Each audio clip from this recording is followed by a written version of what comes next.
like to know if that... Could you, before we'd like you to identify yourself, give your name, and... My name is Julius Quintana. I guess I know you for a long time. Okay. The bridge, which one is that one? This one right here? Yeah, there's like red. 59th Street / Edcott Oh, Bridge. that Edgecott? Oh, okay, I got it. Thank you. Yes, ma'am. Yes, my name is Marilyn Jimenez. I was wondering what's the maximum occupancy of the... How many people will be in the building at one time? Close to up to 500 students could be living here with the number of apartments. So those students coming from outside, right? These are students at Cornell. Because they're in the city. No, they're coming to this campus right here. It's a new campus. Where is that located? The city campus. They coming from another country, or they just... There are, I'll let you answer that. yes, those are our students and some of our faculty. Okay. Think of it, as a college campus. It's a graduate school, but it's a college campus, so this is housing for them. Thank you. Did you finish your question? I have another one, but Go ahead. I'll ask it Go ahead. later. Oh, I just was wondering, how much shadow does this building cast? How much does it cost to build? Shadow. Shadow. Shadow. I'm sorry. That's a good question. What's interesting about the location of the building is that since it's on the north edge, right, at the north edge of the campus, and there's a big road that runs, right there, and then this low building, and then the tennis domes. So whatever shadow is being cast is dropping on either roofs without windows, right? There's no other residential function between here and the bridge. I couldn't quantify the answer for you in terms of how much. Obviously, in the winter, it's a lower angle. It'll cast a shadow, but it'll also go fast because the sun isn't up for very long during the day. In the summer, the shadow will last longer, but it's a lot shorter, with particularly tall buildings, because the sun angle, higher up. I think if there's any, I don't know how to quantify that right now, but it should be within all the parameters of the environmental study that was done some years ago, that I believe has been approved. But you do not expect a significant impact on the vegetation? What little vegetation I'm aware of in the path of the building on this north of the campus, because those are all rooftops there, yeah, I don't think so. Certainly not on the trees that are there. How do you anticipate the number of residents in these buildings will affect the transportation on Roosevelt Island, the tram, the subway, and parking? That's probably, I'll take that one. I'm not dodging a bullet, but we just decided which question. Right. Well, most of these are students and faculty who are going to be in place on Roosevelt Island, so they will live and work on Roosevelt Island. Excuse me. So we would anticipate that they wouldn't have much of an effect at all on transportation. Obviously during the day. On the weekends, now and then, yeah, they'll want to get off, but they live and work on the campus. And I would supplement that by saying... And I'm so sorry, I did not introduce our partner in this development, David Kramer from Hudson Related. So David, thank you, yes, and my apologies. Jane, I've been stewing ever since that. I'll bet. The main grumble is about the F platform leaving the island on a weekday morning. So if you were thinking about density, that's going to have no impact on that situation. You couldn't ask for a more ideal development as a university campus where nobody's going to be on that morning commute leaving the island. Now, what about on weekends, the use of a tram? They're allowed. No, I'm just wondering, have you anticipated how that will affect the overcrowding on the existing trams?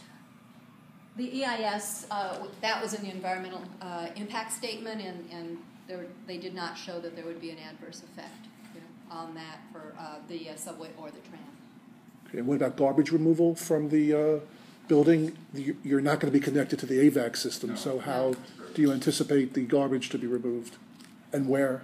Well, I can tell you where, and Jane will like to talk about how. Can you go back to the graph, please?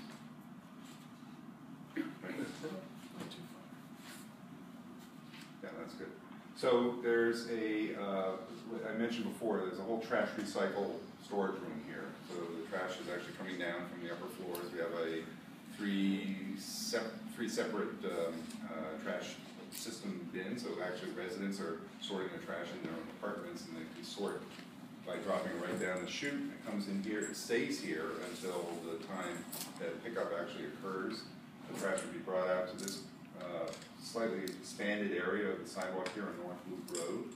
And when the garbage trucks come by, and I don't know anything about exactly how that's all scheduled, but the building management would coordinate with the pickup time so that it's not like, endlessly out there. The whole idea is to have a minimum presence, on the street. This building is residential. There are small, kitchen units, if you will, in them, so you'll have the normal kind of trash that you would expect from any other residential building. But there's no commercial function, there's no retail function in the building. But it'll be a private carting service. Yes. Sanitation. There was a concern raised at one of the earlier meetings about migratory birds hitting the building. Has that been looked at? A little bit, yeah. If you want to go back to one of the perspectives, the big issue there, as we understand it, and I'm not an ornithologist, so I don't know all the science, but that's often when buildings are completely glazed, a high degree of glass surface can be confusing for birds, and they can slam into it. Typically, these, not always, but typically happen, in my understanding, is primarily office buildings, which usually are fully glazed buildings. The difference here is this building is actually only about 25%, 26% glazed. There's a lot of solid, opaque, non-reflective surface on the facade.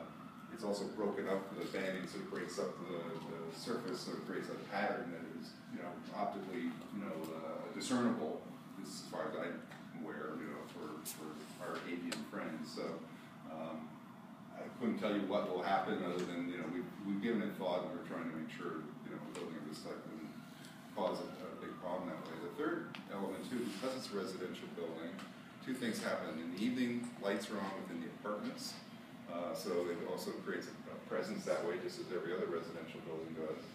And second, there's very little architectural lighting that's being anticipated on the building itself. So it doesn't become, again, like Midtown glass towers or something like that. They're all illuminated and also create that sort of visual havoc for birds. This building would be pretty relatively on the dark side in the evenings.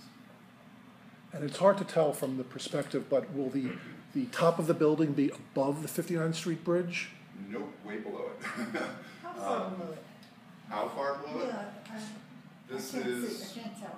Well, if you go to another view, so that's the issue with these perspectives. It depends on where you take your camera. If you pretend you're in a balloon and rising up or down, and the further down you go, the more something looks taller than something that's further away. But this building is at 260. Do you know what the height of the 260, and it's 350, I think, or something like that. The lower level is 100 feet above the water. Okay. Anyway, So the answer is no. The answer is it's lower. And will there be a Will there be a rooftop deck on the building?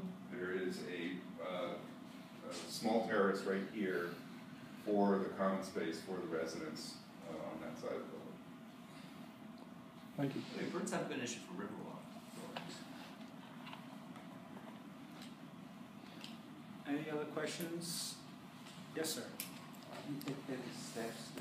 Could you speak up, please? The power plant is next to the residential building. Are you taking any steps to protect the residents from the power plant, or anything coming out of the power plant?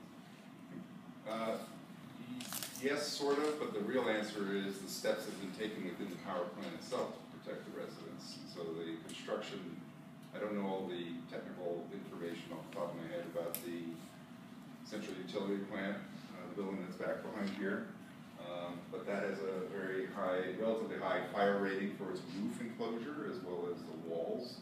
So should something, bad go on within it, it's designed to take, like a burnout of a transformer or something like that in the building itself. We have to meet the fire code requirements on our party wall, the bordering wall. The windows have to be protected up to a certain height, with sprinkler heads and that kind of thing, between our windows and their roof. And so in that respect, it is meeting the New York City building codes, for that use that's next door. Okay, so one more question, Ron? you got One more. On the outdoor lobby area, the patio area you're talking about, is there any type of food restaurant or cafe contemplated for that area? No. Not for you. Okay, so But let's in go. the, they're in there as in We the got a couple academic more. building. Your sewer haven't asked the questions. Yeah, as far as bicycle storage, how many bicycles can the building store indoors, and what is the ratio of bicycle parking spaces to the ratio of students in the building?